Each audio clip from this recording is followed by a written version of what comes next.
Hello, everyone. Welcome back to the Reflecting Back to Spring Forward live stream event from the In Learning Partnership. I'm Lena Darnay with Keep Indiana Learning, and I'm thrilled to introduce our next speaker, Lori Ferry Sales, also from Keep Indiana Learning. She is the PL director for our team and a darn fine human, and we're really excited to have her share a little bit about teacher efficacy. Thank you so much for being here today, Lori. Thanks, Lena. This is a topic I absolutely love to talk about, so I am so thrilled to be a part of this live stream today. So thank you for having me. Absolutely. I'll let you take it away. Okay. So welcome everybody to this segment of our Reflecting Back to Spring Forward. Just got a chance to hopefully hear Courtney Flessner. She's a tough act to follow. So I'm going to do my best. As Lena mentioned, I'm Lori Ferry Sales. I'm the Director of Professional Learning here at Keep Indiana Learning. And I am here to talk about teacher efficacy and agency, where effort needs to equal impact. A lot of this work I have been reading about for a number of years, but it really has come to light and bubbled to the surface a little bit more, become more prevalent with the pandemic.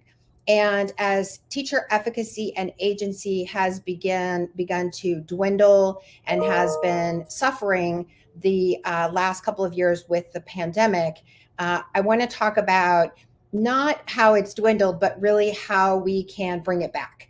And let's do that springing forward, if you will. So please don't hesitate to tweet out as we go through this live stream, and certainly follow me on Twitter if you get a chance.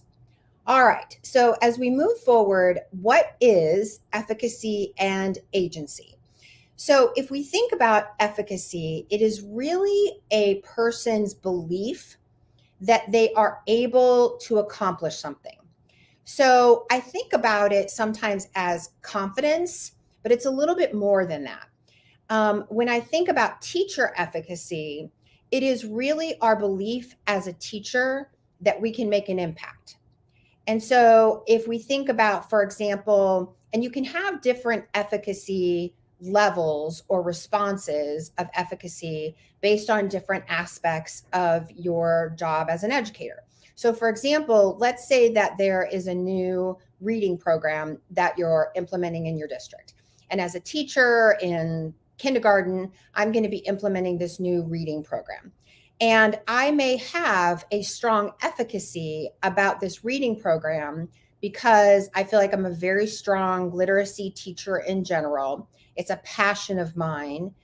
In the past, I have had a lot of success around literacy programs and implementing reading strategies and literacy programs and strategies. My students always do well with the data around literacy. So I feel really good about implementing this new reading initiative that my district is doing.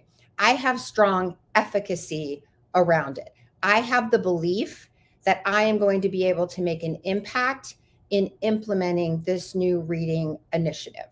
That's an example of strong teacher efficacy, specifically around this literacy initiative. Okay. Now, the same teacher may have a weaker efficacy or a less strong efficacy around a math initiative that they're doing. Now, as a former math educator, that hurts my heart, but I'm just using this as an example. So a new math program comes along, or they're adopting a new math textbook. And so the teacher may not feel as confident, feel as capable, feel as much efficacy around math, maybe feel as good about their ability to teach math. And so they may not have as much efficacy around the new math program that's coming down the pike. And so we can have different levels of efficacy as an educator around different aspects of our job as an educator. Now, agency is basically the idea that the effort that I put in is going to equal an impact. So if I put in an effort in this new reading initiative that it's going to have an impact on my students' learning. That the less impact or the less effort that I put in, it will have less of an impact. So there's a cause and effect, if you will. And when there's not a cause and effect in something that we're putting effort into, meaning if I put a lot of effort into something and I'm not getting a payoff, if I'm not feeling like there's an impact, I don't want to do it anymore. I think about, Courtney and I actually this morning, we were having this conversation. If I want to be healthy and I'm told that going to the gym a couple times a week, 3 times a week, and working out for 30 minutes is going to make an impact, and I'll tone up and I'll have more muscle strength if I do this, and I do this on a consistent basis, and I don't feel any different, or I don't see any difference in my muscle strength, and there's no data to support that it's having an impact, I'm not going to keep doing it. And so that's agency.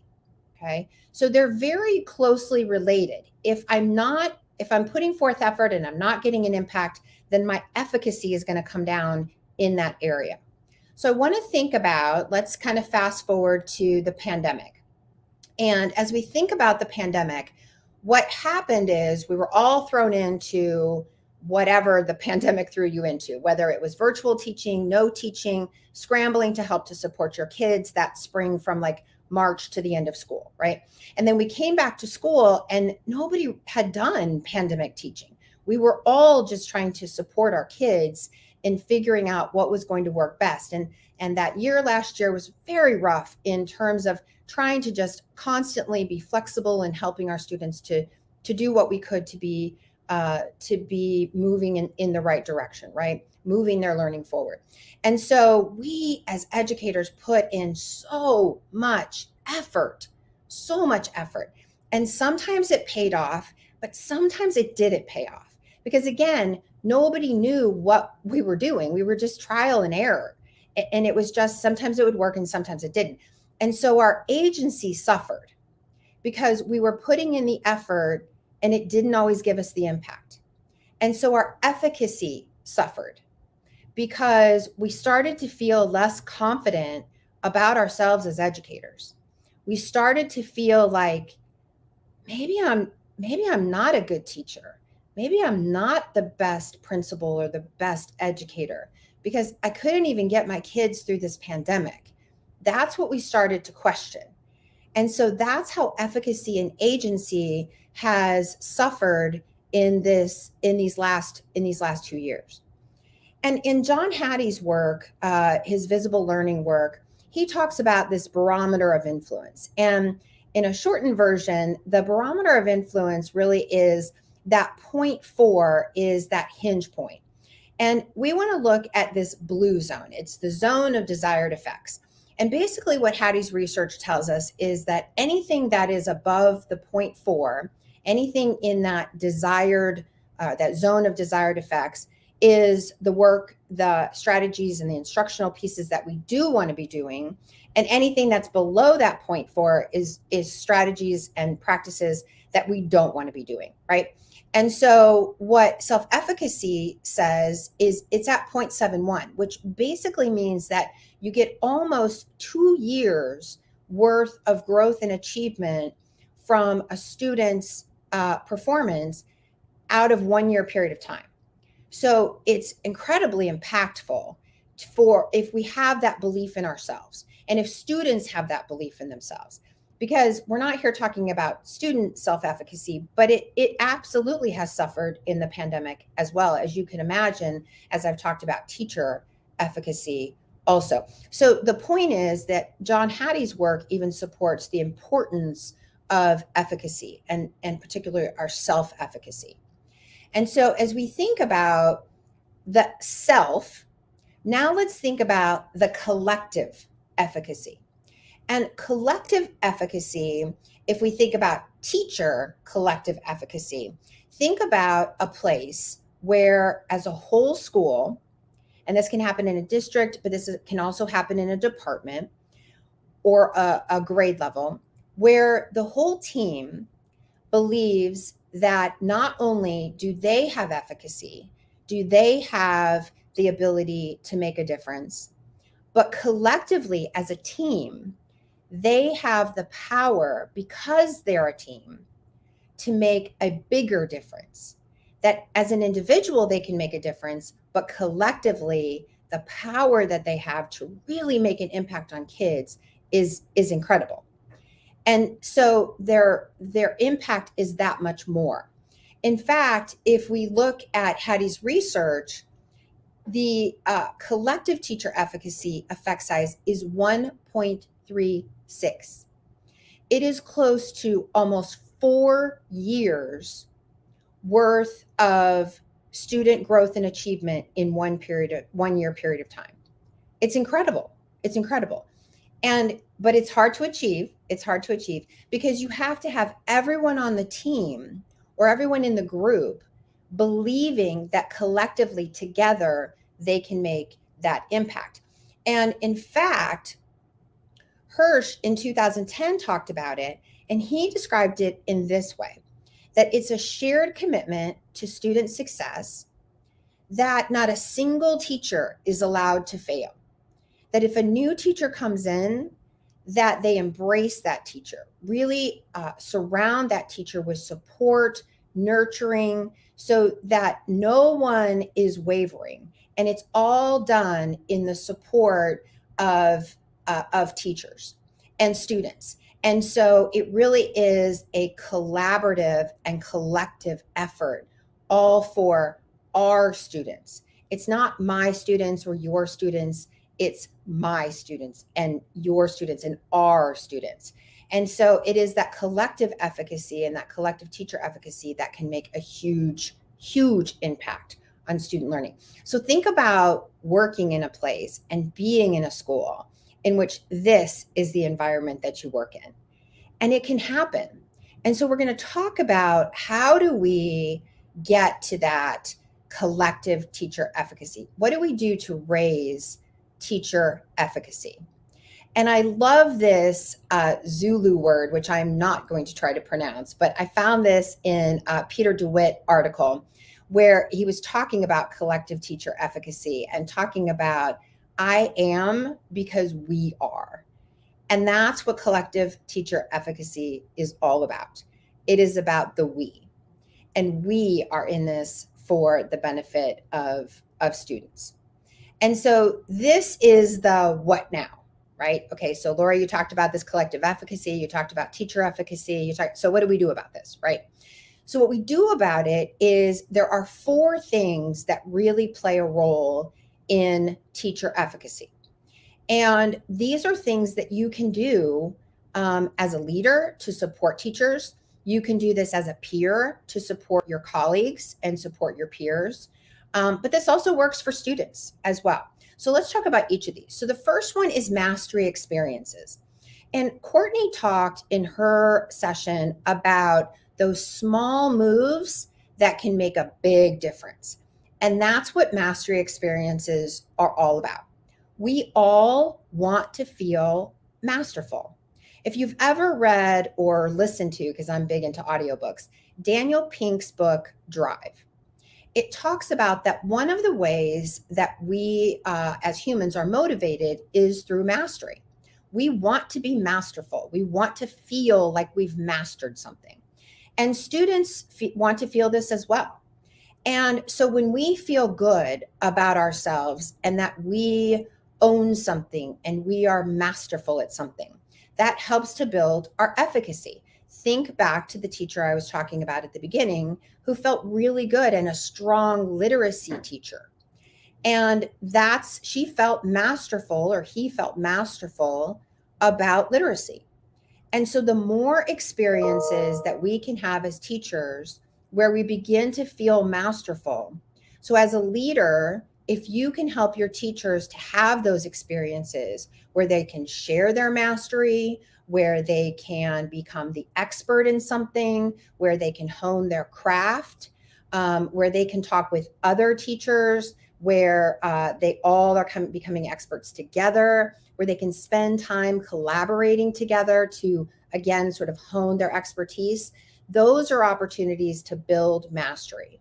So let teachers become masterful at what they're passionate about, and give them opportunities to show that they are masterful at something.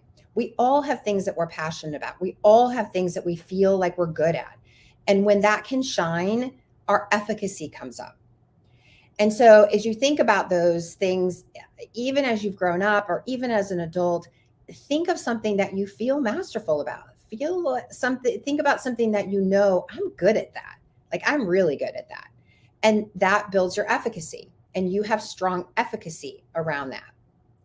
Vicarious experiences or modeling can also support that mastery experiences. So let's say that I'm that math person or that not math person that I was talking about at the beginning of the session. And I'm that person who is a teacher, and math has just never been my thing. I'm not a math person. And, Courtney would get on me if she heard this right now, but I'm not a math person, but I want to be. I want to be. And so if I see one of my colleagues who I relate to and I feel kind of a connection to, if I see that they're a math person, or if they're doing a good job with math instruction, I might look at that and think, I could do that too. Like, I connect with that person. I'm like that person. I could do that too. And so those vicarious connections and experiences can also help to build efficacy. So anytime that teachers can work together, work collaboratively, and they see one teacher mastering it, and then they have the opportunity to work with that teacher and also master it, can also build that efficacy.